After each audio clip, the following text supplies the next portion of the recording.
Today we are going to be talking about the Gupta dynasty, the Qin dynasty, as well as the Han dynasty.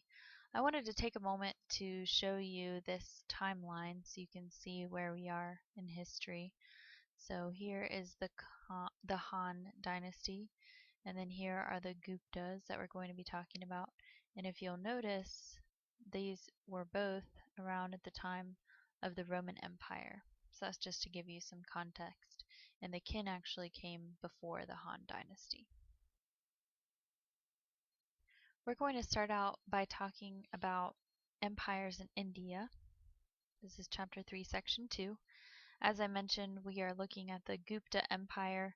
Again, I'll never expect you to memorize dates. This is just to give you the context of where we are in history. So the Guptas are known for expanding India. They're known for uniting India, creating a central government. And then they also were known for making advances in literature, music, art, architecture, philosophy, science, mathematics. So some of the concepts that they're known for are developing the concept of zero, making a decimal system based on 10. One of their astronomers actually discovered that the Earth was a sphere, and then they also discovered that a year on Earth is 365 days. One thing that we'll notice with all these empires is that trade is going to be very important to them, and so they engaged in international trade as well as domestic trade, so meaning locally.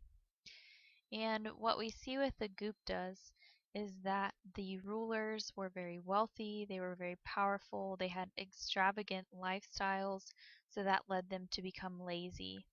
And in their complacency, the empire was invaded by the Huns. So the invasion left them weakened by war, and the Huns took over and divided India. Next, we're going to look at China, a couple of the dynasties in China. The first is the Qin dynasty, and this is actually the first unified multinational power centralized nation in China, and the emperor Qin Shi Huang actually ascended at age 13 and was named emperor. And the major accomplishment is that he was able to create a strong centralized government as well as economy and unite the military forces.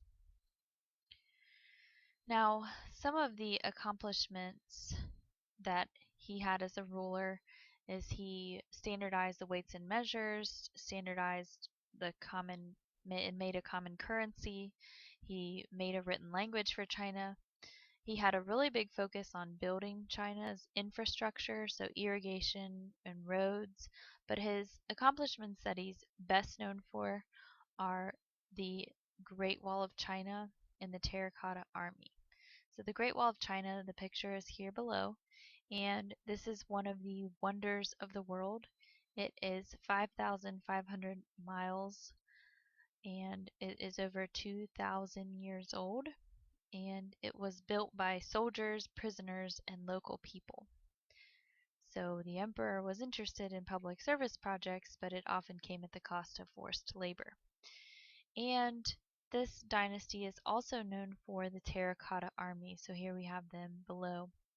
This is only a small portion of the soldiers that are actually part of the army, and these are soldiers that were sculpted by hand. You can't see the color now, but they were originally brightly painted, and the soldiers were fully armored. And these soldiers were actually discovered in China by peasants who were digging a well. And this was in 1974. They just happened to stumble across this. And in total, there are 8,000 pottery soldiers, horses, chariots, and then there's also weapons, actual weapons, not clay weapons, included. And the purpose of this is Qin Shi Huang wanted a tomb for his journey into the afterlife, and he wanted to be protected forever by this army. Now, what's different about the Terracotta Army and different from previous rulers is that previous rulers would actually kill their entire court so that their court could then serve them in the afterlife. Instead, he made his protection out of clay. And the Qin dynasty fell because of censorship, meaning they were limited on what they could and couldn't say, and also harsh taxes to be able to pay for all these public service projects.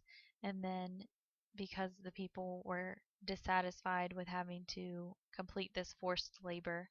And so China actually fell into a period of civil war. So the Han Dynasty they are actually known for reuniting China. And altogether there were 24 emperors during this time. This was considered a golden age in China. In terms of the borders that were established by the Han, the borders that were established by the Qin and maintained by the Han are very similar to the borders that China has today. So it's a time of peace, of prosperity. We see that the Han Dynasty was very interested in literature, art, culture, technology, and they're known for many different innovations. So for one, they're known for establishing the first public school. They're also known for many inventions such as paper, porcelain, silk, gunpowder, wheelbarrow, compass, printing press, and the seismograph. So very advanced for their time. They were also known for instituting something known as a civil service exam, and this was a way to determine who could obtain a government job. And the types of questions that they were asked were about morality, Chinese classics, Confucius, and Confucianism was the state philosophy at the time. And in order to fund the dynasty and keep control, they had to put heavy taxes on the people, specifically on the poor. So what we're going to see is that this led to revolts and ultimately the downfall of the Han dynasty. So they fell because of corruption, peasant unrest, and nomadic raids. Now, the next thing that we're going to discuss is the Silk Road, and you might be wondering, how does this relate to these dynasties? But what we see is that the Han dynasty, the Gupta Empire, created this time of peace and prosperity and stability, and so that was the perfect environment for trade to flourish. And so the Han dynasty actually forged trade routes that went into Central Asia, India, Persia, and the and trade in silk actually grew under the Han dynasty. So there are a few questions to answer about the Silk Road. So the Silk Road was a network of trade routes between China and the Mediterranean Sea. We can see the dates on that, and this is going to be about 4,000 miles of road. And like I said, it began with silk being traded by the Han dynasty with other civilizations, and it grew into a network of trade routes. And what we're going to see is that it actually helped in the development of different civilizations. And not only were goods exchanged, but also technologies, religions, philosophies. So take a moment to pause and copy that link into your browser and answer these couple questions, and then there are a couple more. Here is a map of the trade routes. We can see going from China to Persia, to Europe, to Egypt, the Arabian Peninsula, and you can see other maps on the website as well. This is going to be the last set of questions that you're going to answer. So again, copy and paste this link and then answer these two questions about the Silk Road.